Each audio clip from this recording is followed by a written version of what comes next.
guys. So jumping right in, we're here to talk about financial independence in 3 simple steps you guys can take towards your financial independence. Yes, because everyone has the tools. It's just knowing how to apply those tools. This approach has helped us reach our goal of being debt-free so much faster, more than half the time. Isn't that exciting? Yes. What a great feeling to know that you can be in control of your finances starting today. You can become financially independent. Let's say you want to save up for a house, or you're looking to pay off your debt. These steps we are about to give you are going to help you get started.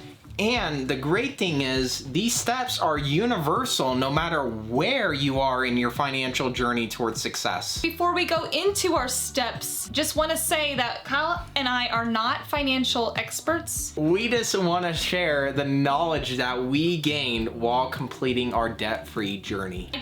I'm so excited, I want to get started. All right, let's jump right in. It's gonna be awesome. All right, guys, so step 1. What I want you guys to do is nothing critical in this step except track what you're currently spending your money on. What better way to do that than obtaining receipts for every transaction and strict monitoring of your spending habits? Sit down, pen, piece of paper, take your receipts out and write down everything you spent your money on and do this for an entire month. Now, I'm not talking look at your bank statements and use programs online to determine where your money goes. If you go back into your bank statement and see a $1 purchase at a random store, then you're gonna have a hard time remembering what that purchase was. I have to keep a receipt because I can't remember every single purchase every day, all week. I don't know who can. Who can do that? And why set yourself up for that extra stress? This is like grabbing your own data for research. Hopefully when you track your expenses, you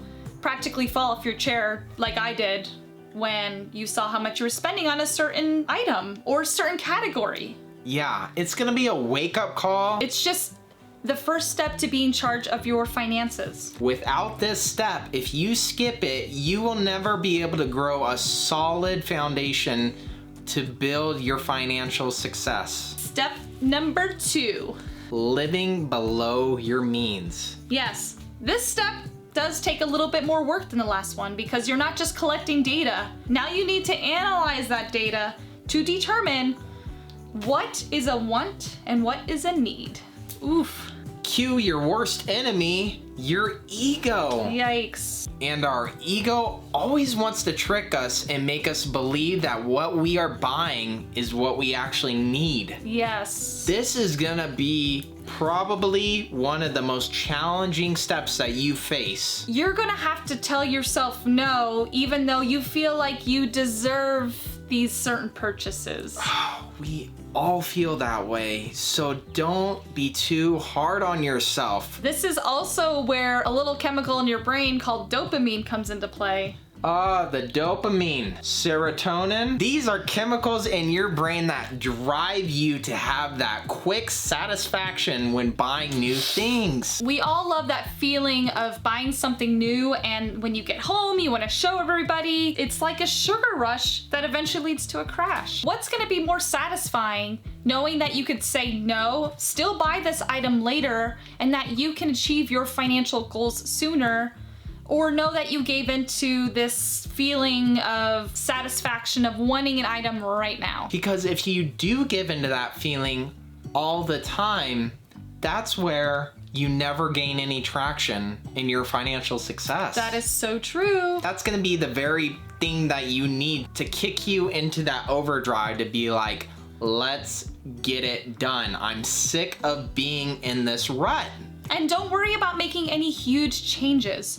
What we're looking for is making your own coffee at home versus buying coffee on the way to work, or cooking more meals at home versus going to restaurants. All these micro adjustments that you implement into your everyday life will eventually snowball into something where you can actually see your success. When you can make some wiggle room in your bank account, you have reached a goal. Oh, absolutely. And you have to celebrate that. You have to celebrate the small wins to keep that drive going. Okay, we are ready for our third step. And we're talking about an emergency savings. emergency savings. So why is the emergency savings not step 1? Well, that's a great question. How are you supposed to save up for an emergency if you don't even know where your money's going in the first place? I've heard time and time again, many people saying, well, how am I supposed to save up $500, $1,000, $2,000?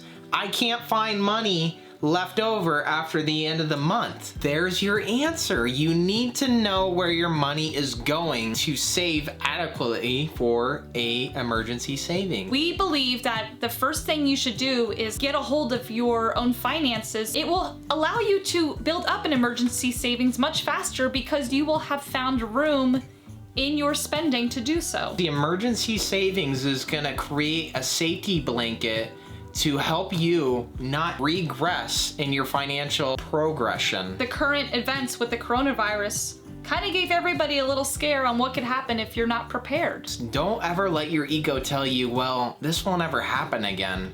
Because guess what? Life always happens, and it's up to you to plan for that. If you stick to these steps systematically, it is the perfect approach to getting your finances back on track. And gain that traction that will create your success and your financial independence. Because we want to see you guys be successful. We want to help you guys. We laid out 3 key steps for you today. We want you to know that there is an end in sight. Discuss these things with your family. Get involved with your spouse, because we like to sit down and go over finances together as husband and wife. We share everything related to that together, and we have some content related to marriage and finances. If you guys are interested, let us know. And if you want us to go into a deeper topic related to how we budget or how our budget looks on a spreadsheet, let us know in the comments. We would love to make a video related to that. Share in the comments what it means to you to be financially independent and what are your financial goals. Are you trying to buy a house? Are you trying to be debt free? Are you trying to retire at the age of 50? I want to hear. I want to know what your goals are. We honestly do want to know these things. It would be such a great honor to hear your guys' side of the story. We hope that we were enjoyable to watch and that we provided a little bit more information to you in your financial success. If you guys ever have any questions, we are here. Throw some comments in below, because we want to grow with you guys. We want to set each other up for success. It's time to get your life back in order. We love you guys. Thank you so much for all your support. Don't forget to give us a like if you like this video. And subscribe. All right, guys. Until next week, it's the Hanks family checking out. We'll catch you on the flip side. See ya. Peace.